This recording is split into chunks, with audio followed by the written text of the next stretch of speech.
Olá, seja bem-vindo à STP-TV. Hoje vamos abordar o tema Angola no limiar da reinvenção. Após a reportagem, já lhe revelo quem vai ser o meu convidado. Perspectiva-se para 2015 um ano difícil no plano económico no que diz respeito a Angola. Tudo isto motivado pela queda significativa do preço do petróleo bruto, o que vai levar à redução de algumas despesas públicas. Angola é o segundo maior produtor de petróleo da África subsaariana depois da Nigéria e tem uma economia fortemente dependente das receitas arrecadadas com a exportação. Com esta baixa no preço do barril de petróleo, que medidas deverá tomar Angola para diversificar a sua economia? Quais são os desafios que se apresentam para este país? E em que medida saberá ele ultrapassá-los? Hoje vamos falar de tudo isto e muito mais. Ora veja. De regresso, estou com Jorge Batista, que dispensa apresentações, mas de qualquer forma há que integrá-lo aqui no programa como convidado. É o apresentador de negócios de Angola, é um empreendedor, é um gestor, é um angolano comprometido, sobretudo com o futuro. Conversamos bastante, enfim, fora do âmbito daquilo que são as nossas atividades profissionais, uma pessoa que passei a conhecer e a admirar. E é com o Jorge Batista que eu quero falar sobre esse momento muito especial que o seu país, que Angola, vive. Não só Angola, mas muitos países africanos na mesma situação, países muito dependentes da indústria extrativa, nomeadamente do petróleo, e que hoje confrontam-se com uma situação de crise de preço dessa matéria-prima. Acontece que esse modelo económico de muitos países africanos, total ou quase que totalmente dependente do petróleo, está hoje a ser posto em causa. E é com base nisso que nós vamos tentar aqui obter algumas pistas e tentar refletir sobre o que se passa no caso especial de Angola. Jorge, obrigado. Obrigado, Emílio, pelo convite. Olha, isto é o seguinte. Angola está a viver uma crise de modelo económico. Penso que sim, não é? E como o Abílio disse muito bem na introdução, Angola, ao longo de muitos anos, dependeu exclusivamente do petróleo. Portanto, as receitas petrolíferas é que alavancavam a economia de Angola. Na altura, o petróleo, como é bem sabido, andava na casa dos $120 por barril, e mesmo nesta fase, Angola ainda teve um design em que, portanto, balizou o Orçamento Geral do Estado a $81. Obviamente que já houve a intenção de rever este orçamento. Também tivemos também, portanto, nas contas, a informação que Angola deixava de arrecadar cerca de $10 mil milhões a 81. Hoje temos, de facto, o preço do barril de petróleo na casa dos $40. Portanto, ainda agrava mais a situação económica do país. E, como disse bem o Abílio, portanto, é uma situação muito, muito crítica, muito grave, que passa também a ser uma oportunidade, porque andamos a viver de benesses que hoje não são possíveis viver delas. Andávamos, portanto, a fazer os nossos programas económicos baseados na receita de petróleo. Esquecemos um bocadinho a diversificação da economia e não é fácil um país viver hoje só com um produto, só com um produto de receita. Também sabemos que Angola, nos anos 74, teve o petróleo como a terceira receita do país. Para cima de 74, esqueceu-se que, de facto, as outras áreas seriam importantes. E, obviamente, que existe aqui uma oportunidade para refazer esse quadro e transformar Angola num país, nos próximos 20 ou 30 anos, produtivo e que consiga captar outras apetências económicas, outros setores importantes para, de facto, equilibrarmos a economia e equilibrarmos também a vida social de que o país precisa. Falaste e começaste logo por falar do Orçamento Geral do Estado. Um Orçamento Geral do Estado feito em novembro, aprovado em dezembro, no início de dezembro, se bem me lembro, e que hoje já há gente a pedir, e até a própria realidade já está a pedir, que ele seja revisto. Exatamente. Que ele seja revisto. Um Orçamento de Estado, obviamente, desequilibrado pelo modelo económico, assente na indústria petrolífera e no valor do petróleo no mercado internacional, um modelo, um orçamento de Estado cujas receitas realmente, 76% das receitas dependem exclusivamente do petróleo e da indústria à volta do petróleo. Há quem diga que seja mais, mas a verdade é que, analisando as receitas previstas, a mim deu-me qualquer coisa como 76%. Há economistas que dizem que não, que é muito mais do que isso. De facto, estamos aqui com uma dependência tremenda. A questão que se coloca hoje, porque de facto Angola tem uma reserva enorme de riqueza ainda para gerir, tem aqui uma margem, mas a verdade é que o déficit orçamental sai de cerca de 6%, já estamos na casa dos 14%, 15%, segundo consta. Exatamente. Há quem diga também que mais, quando forem revistos os dados para o novo orçamento a rever. Portanto, a situação orçamental é uma situação complexa. Como lidar com esta complexidade? Bom, depende da visão ou política que o país pretender adotar. Portanto, a diversificação da economia é sem dúvida uma prioridade. Penso que, como dissemos e muito bem, existe de facto uma oportunidade muito grande para reverter esse quadro, porque o país não pode de facto pensar que estava a mercê das receitas do petróleo. E existem outros potenciais em Angola que podemos de facto começar a desenvolver. Obviamente que não sabemos, porque não existem esses dados, que reservas Angola tem, que podem, de facto, alavancar os outros setores e não depender exclusivamente das previsões da venda do petróleo. É preciso que esses dados venham à mesa para serem analisados friamente, para podermos, então, equacionar esses dados e dizer assim, temos dinheiro para aproveitar as oportunidades que o país, nesse momento, apresenta. São oportunidades muito reais.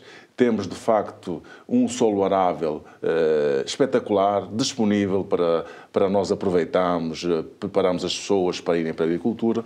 Temos uma imensidão de mar com uma riqueza também exponencial no que diz respeito à captura de pescado, à transformação de pescado. Portanto, existe, de facto, aqui uma oportunidade.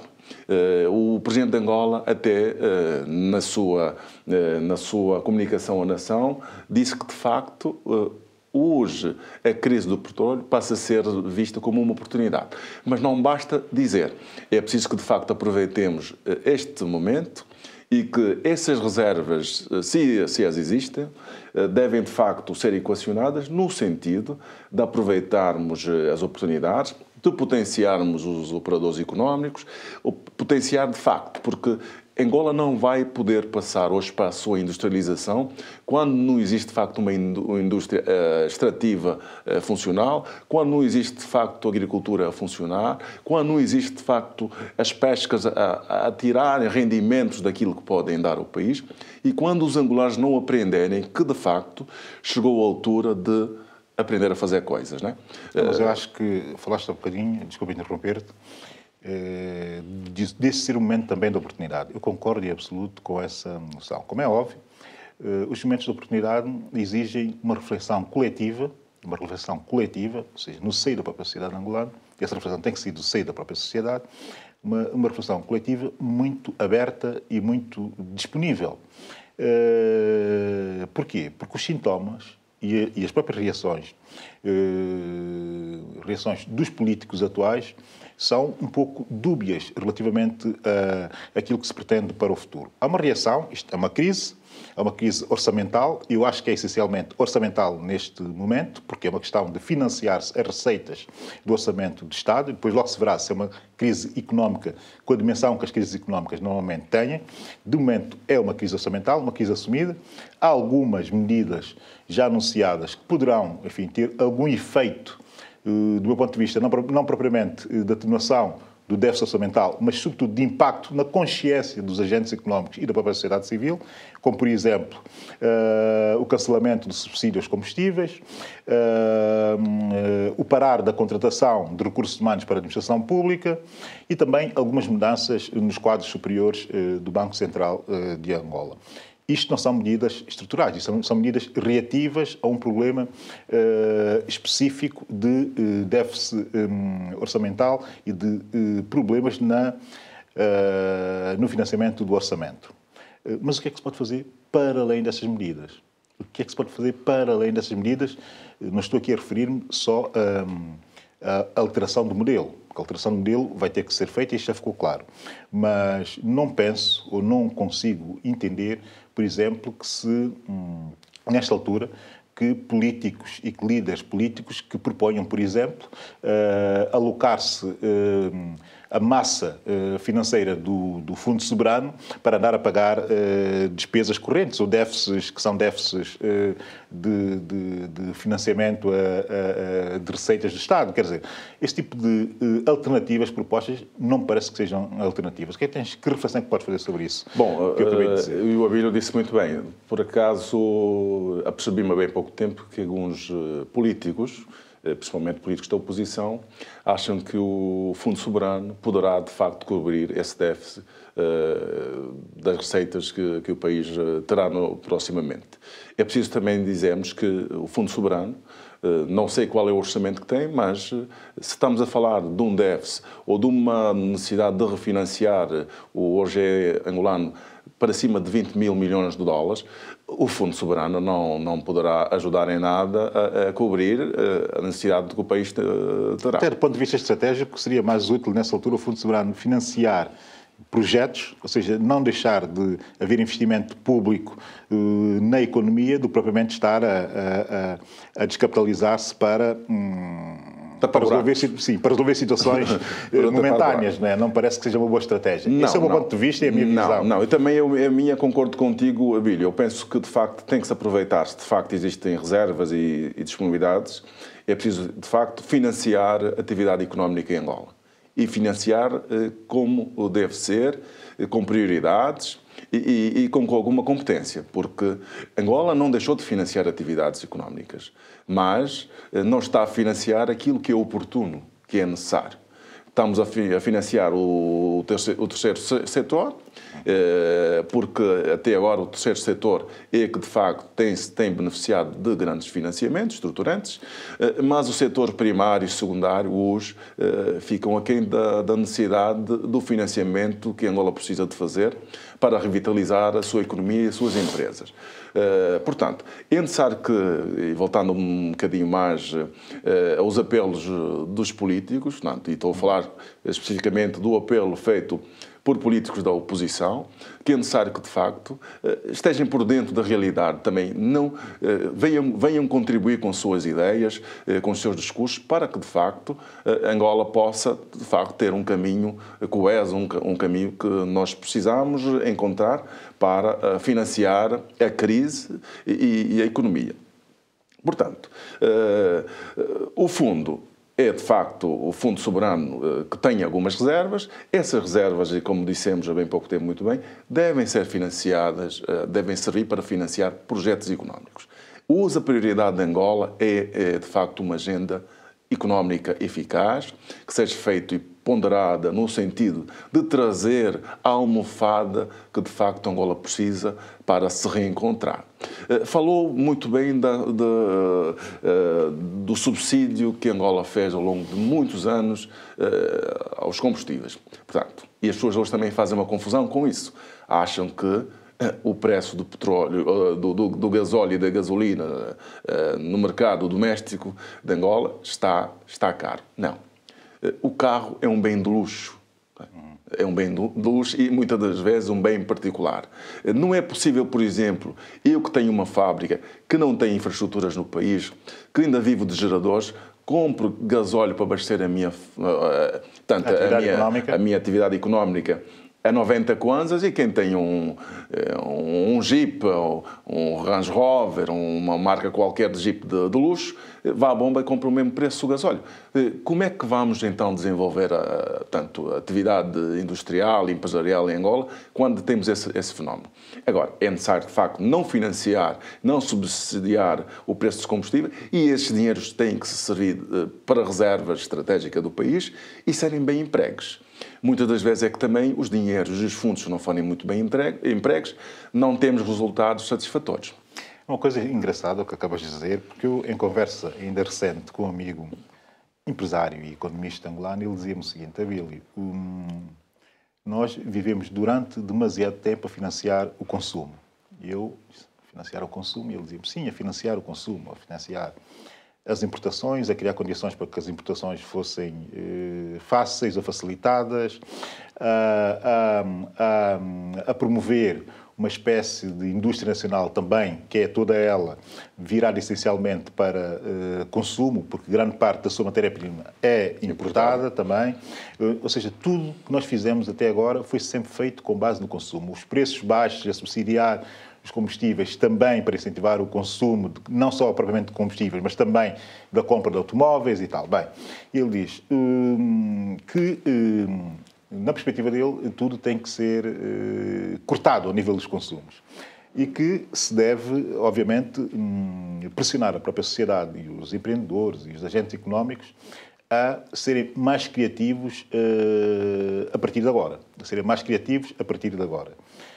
Como ser-se criativo quando o governo angolano está já há algum tempo com o discurso da diversificação económica, que é a mesma necessidade que Angola tem, mas, no entanto, existe de facto essa subsidiação quase que geral à atividade económica, nomeadamente a comercial, não é? Não é fácil, Abílio. Vivemos ao longo desses anos todos com esse fenómeno. Mas também não são assim tantos anos, não é? Uma coisa recente. É preciso que as pessoas tenham noção que isto tudo que está a passar em Angola é tudo demasiadamente recente. Era de 10, 12 anos para aqui. Exatamente. Vamos lá ser claros. Não, mas Angola, 10, 12 anos não. Temos que falar que Angola, ao longo de quase 20 e tal anos, sempre viveu de importações, por exemplo. Sim, mas aí a questão da guerra era determinante nessa perspectiva. Não era possível fazer-se quase nada. Pronto, há 12 ou 14 anos, tens razão, mas o que é que acontece? É que ao longo desse tempo todo as pessoas estão habituadas a isso.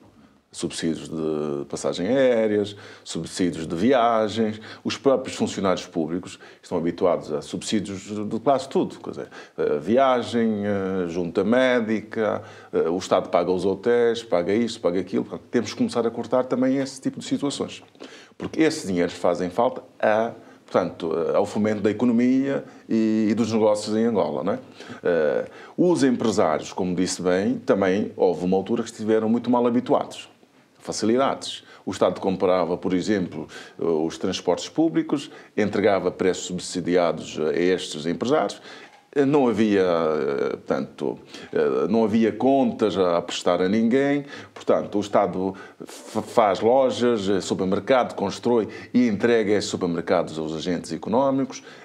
Em que moldes entrega e porquê que o Estado faz para entregar. Então, são perguntas que estão na mesa, que esse modelo não existe numa economia real. O mundo é global, o mundo, portanto... Esse modelo económico está em causa, no fundo. Exatamente. É o modelo económico que está em causa em Angola porque o Estado não tem que dar as coisas às pessoas. O Estado tem que, de facto, financiar a economia, exigir resultados da economia e não financiar tudo.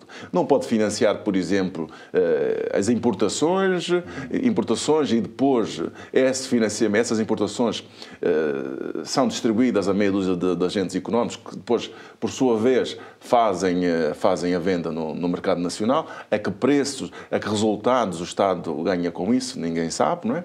Portanto, são políticas que, de facto, esses modelos que o Estado angolano tem que acabar. Tem que dizer que chegou a altura de acabar e fazer uma nação diferenciada. Obviamente, que o meu grande medo é que isso poderá demorar muito tempo.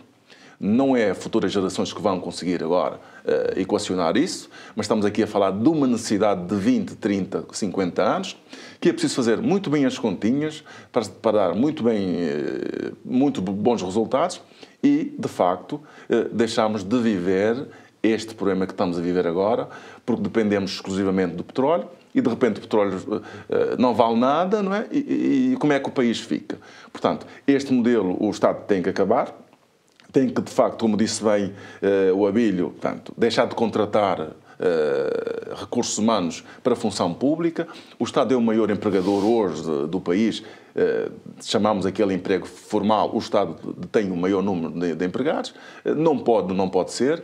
As leis também não são hoje muito atrativas para o fomento dos negócios, dos empresários, porque as leis defendem muito o trabalhador. Sim, as leis laborais e um país que pretende, de facto, avançar, pretende ter um modelo diferenciado, pretende fazer uma agenda económica que possa, de facto, ser competitiva e possa trazer competitividade para os seus atores, não pode, de facto, fazer a gestão como faz e exercer o modelo que, nesse momento, Angola tem exercido para a governação do país. Uma pergunta que agora tem que se fazer, enfim, de forma desmistificada também.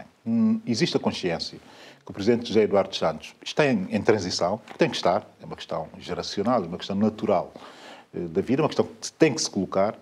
Portanto, começa a chegar a altura de emergirem novas lideranças. Quando eu digo lideranças, não estamos aqui a falar de conspirações para lideranças políticas, não é disso que se trata.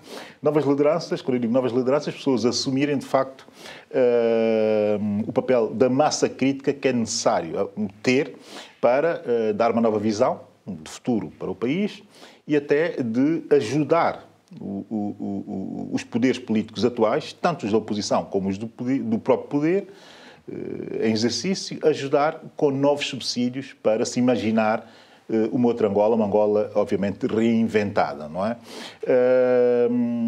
Essas novas lideranças podem emergir de um momento para o outro, elas existem, elas estão lá. O que é que se passa em Angola nesse domínio? Bom, e como o Abílio disse muito bem, o Presidente José Eduardo Santos, o povo angolano deve agradecer por aquilo que fez ao longo do tempo e atualmente no poder. Portanto, foi de facto o garante da paz, conseguiu, portanto, trazer subsídios muito importantes que ficam no país e que ficarão no país por muitos anos, mas, como disse bem, portanto, chegou a altura, de facto, de se pensar numa mudança, mas uma mudança que seja uma mudança de facto real, que possa de facto dar continuidade ao trabalho que Angola como nação fez ao longo desses anos, portanto, e que consiga, com algumas ideias inovadoras, com algumas escolas diferenciadas, trazer de facto mais-valias para o país. Existe, de facto, aqueles líderes da oposição que também estão a concorrer hoje para a presidência da República. A questão é a seguinte: será que, de facto, esses líderes da oposição que estão hoje no mercado, que são players da disputa da presidência de Angola, política, estão preparados para, de facto, assumirem e são os líderes que Angola precisa, de facto, para pôr o país a crescer e para pôr o país a andar? Portanto, perguntas que ficam na mesa para quase todos os angolanos analisarem e pensarem. Obviamente que já o MPLA tem apregoado a necessidade de encontrar um líder, um substituto a José Eduardo Santos. Existem, de facto, pessoas com alguma capacidade em Angola e espero que um dia que o Presidente de Angola saia do poder, a gente não pense que o país acaba. Porque Angola é um país que tem bons quadros, tem pessoal com massa cinzenta muito boa e que hoje também pode, com os novos pensamentos globais e com as novas filosofias que o mundo hoje apresenta, possam de facto dar continuidade ao projeto de nação que José Eduardo Santos começou e muito bem e que podem de facto trazer mais-valia e uma continuidade diferenciada para o país. Aqui a questão, ainda falando e pensando um pouco a política angolana e a questão das gerações e das novas lideranças, vem-me sempre à cabeça algo que eu acho que é enfim, um sossego, do meu ponto de vista, para os angolanos e para a angolanidade.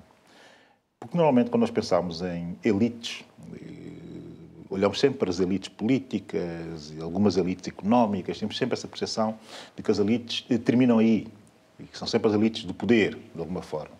Mas a verdade é que à volta dessas elites e em circuitos, digamos que alternativos e paralelos, há outras elites no país, enfim, académicas, muitos estudos e muita reflexão académica sobre o papel de Angola no mundo, o modelo angolano, a indústria petrolífera, como reposicioná-la. Há muitos estudos feitos por angolanos em diversas universidades, tanto dentro como fora, mais fora se calhar do que dentro, com esse tipo de subsídios. Portanto, já existe aqui umas elites académicas com algum interesse que podem aportar coisas. Existe também umas elites culturais, do meu ponto de vista, a crescer e fortes, até exportar uma ideia de Angola urbana, contemporânea, que é relevante. Eu refiro a escritores, a músicos, a toda essa capacidade de inventar que os angolanos têm, como se viu com o Kuduro, com o fenómeno Kuduro. Eu gosto muito de falar sobre o Kuduro porque é um fenómeno interessantíssimo, um fenómeno moderno e contemporâneo interessantíssimo, que é uma marca que Angola consegue exportar. Temos cineastas, temos muita coisa a acontecer em Angola. Quer dizer, essas lideranças todas devem e têm que estar envolvidas nesse processo de olhar para o futuro e de reinvenção do país. Há abertura, há ligações entre o setor económico e político e essas novas lideranças, das artes plásticas e de coisas acontecerem à volta dessas novas lideranças? Há, mas muito superficial. Portanto, não pode ser. Exatamente, que as pessoas ainda acreditam ou pensam que as pessoas não podem, de facto, abordar alguns temas, as pessoas não podem expor aquilo que pensam, as pessoas não podem trazer mais-valia para a contribuição da vida social e económica de Angola.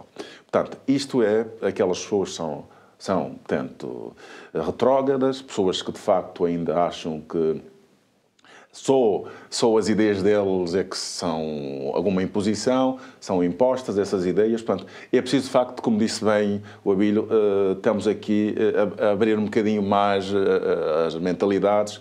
Temos uma mente muito mais aberta, sabemos discutir com os adversários, adversários não é no sentido Sim, tanto adversários... Porque é peça diferente até. Não é? Exatamente, saber ouvir o que os outros têm a dizer, porque é com a opinião de todos os atores que se faz uma grande nação. Portanto, os músicos, os artistas, os intelectuais, os académicos, portanto, toda esta malta faz falta para o país, para o crescimento do país, porque cada um deles tem uma ideia diferenciada e cada um deles pode, de facto, contribuir abertamente para ideias e trazendo sugestões que possam ser uma mais-valia para Angola. Angola tem um povo totalmente empreendedor, um povo, portanto, muito especial, um povo que, apesar de muito vaidoso, mas é um povo muito amoroso, muito caloroso, Confirmo. É um povo que, de facto, pode, juntos, numa mesa, numa concertação global e universal angolana, podem, de facto, trazer mais-valias, ingredientes que possam ser a solução para o desenvolvimento do país. Mas existem ainda aquelas pessoas que acham que eles é que sabem, eles é que podem, eles é que fazem. Essas pessoas, que são pessoas nossas, camaradas, amigos, devem pensar hoje no futuro. Angola precisa de começar agora a pensar num futuro, num horizonte de cerca de 50 anos para frente. E, portanto, 50 anos é preciso que todos nós participemos. Todos nós, independentemente da sua opção religiosa, da sua cor partidária, do seu status social, é preciso que esta malta, essa massa cinzenta angolana se junte, pense e comece a traçar ideias do país. Portanto, isso é que falta também em Angola.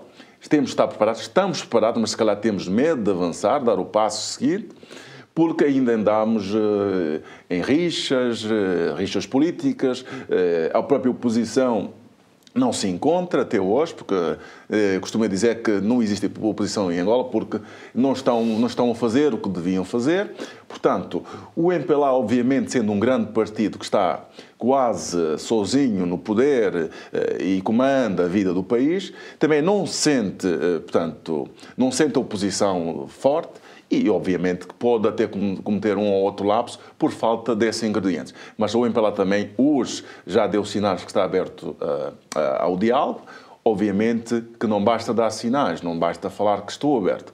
É preciso fazer acontecer as coisas. E um país só se faz se, de facto, as coisas acontecerem. E Angola tem tudo para acontecer e é necessário que nós pensemos que nos próximos 50 anos Angola tem que ser uma nação diferenciada de outras nações africanas e que possa ser um exemplo para a África, que tem muitos problemas. Não só Angola, nós assistimos os casos da Nigéria e dos outros países africanos. Equatorial, Argélia, portanto, uma série de todos países esses com casos problemas agora complicados para resolver. É preciso sermos sérios, sermos capazes e mostrarmos que, de facto, temos uma outra imagem ao mundo e somos, de facto, uma nação.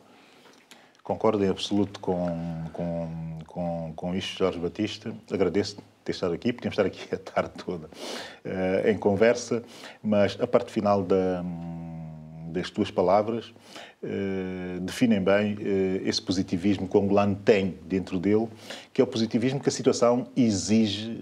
Positivismo, eu digo positivismo para não dizer otimismo, porque a situação exige, de facto, esse espírito de não desistência e, sobretudo, de não se sentir derrotado. Estamos aqui só a falar do modelo, que é um modelo que se esgota, como qualquer modelo. É preciso entender essas coisas muito normalmente, com a maior normalidade do mundo. Os modelos esgotam-se e os países reinventam-se.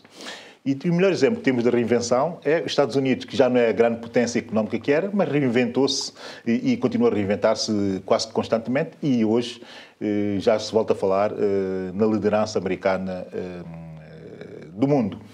Jorge, outra vez, muito obrigado. Vamos ter mais oportunidades para falar. Obrigado, Abílio. Obrigado. Termina assim a conversa com Jorge Batista. De seguida, fique atento às notícias que selecionamos para si.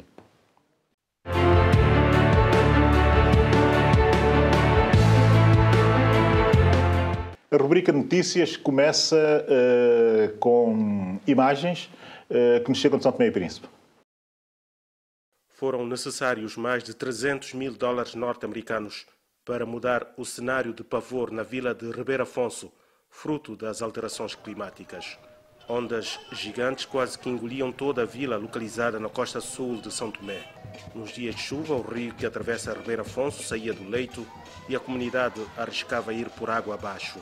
Perante a ameaça, o projeto das mudanças climáticas, financiado pelo Banco Mundial, ergueu barreiras para travar a fúria do mar, construiu diques ao longo do rio que atravessa a vila e abriu canais de drenagem para evitar inundações nos dias de chuva quase constante naquela região. Sofia Bentecourt representou o Banco Mundial no dia da inauguração. Estas obras podem durar 1 ano ou podem durar 20 anos. Muito disso vai depender da manutenção.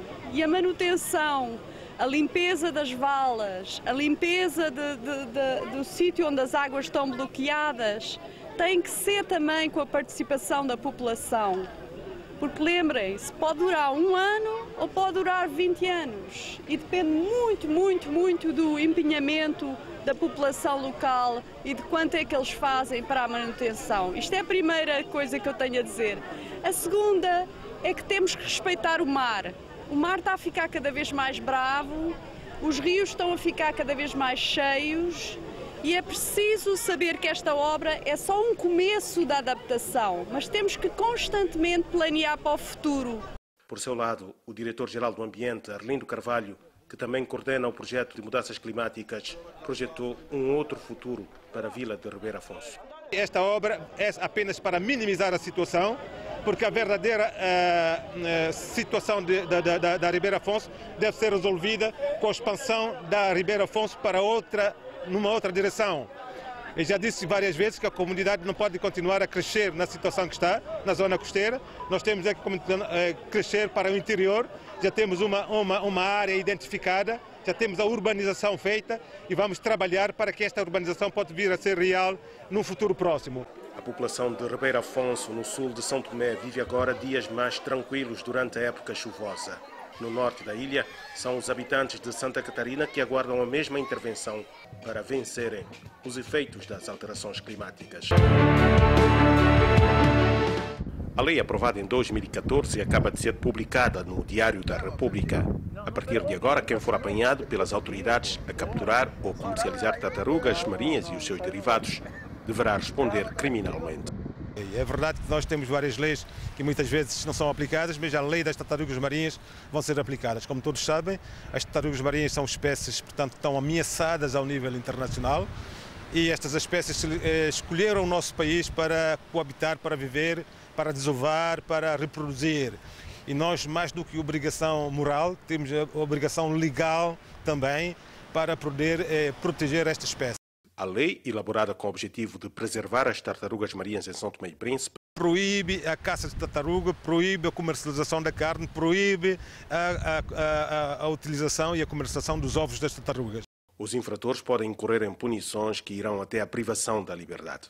Existem várias punições, que vão desde a apreensão dos materiais até o pagamento de multas, até a própria prisão. Com a entrada em vigor da lei que proíbe a captura e a comercialização das tartarugas marinhas, o diretor do Ambiente, Arlindo Carvalho, promete levar a cabo uma campanha de sensibilização junto aos pescadores, palaiês e população em geral. Para que as pessoas possam estar conscientes de que quando estão a fazer alguma operação desta ligada às tartarugas marinhas, quando estão a caçar as tartarugas, quando estão a comercializar as tartarugas, estão a violar a lei. Apesar da entrada em vigor desta nova lei, a carne e outros derivados de tartarugas marinhas continuam a ser comercializados nos mercados de São Tomé e Príncipe. E de São Tomé e Príncipe, vamos para notícias internacionais. Ora veja. O Programa Alimentar Mundial ajuda mais de 2 milhões de pessoas nos países mais afetados pelo vírus ébola na África Ocidental, Serra Leoa, Libéria e Guiné. A epidemia matou mais de 8 mil pessoas e continua a ameaçar a segurança alimentar. O tema foi abordado no Fórum Económico Mundial, onde as ONGs pressionaram a manter a ajuda. Encerrada a rubrica Notícias, seguimos para as minhas sugestões. Não tenho grandes sugestões hoje. Vou dar uma única sugestão, que é, quem estiver em Lisboa e puder, que vá ao Beleza ver o novo espetáculo, o espetáculo que a Aline Frazão, uma extraordinária artista angolana, uma grande cantora do meu ponto de vista, de nova geração, faz parte desse pacote de mulheres africanas que hoje aparecem a fazer uma espécie de música folk, mas que também são songwriters, que escrevem as suas canções e que aparecem com uma guitarra na mão a fazer e a escrever canções verdadeiramente maravilhosas. Aline Frazão, se não me engano muito, no dia 31, no Beleza, às 22h30, eu espero lá estar, até porque devo isso a Aline Frazão, e ela deve uma vinda aqui a este programa para falarmos dessa Angola do futuro. A nossa emissão termina aqui. No próximo sábado estou de volta e quando consigo, já sabe, eu sou o Billy Neto e esta é STP TV, a sua nova televisão.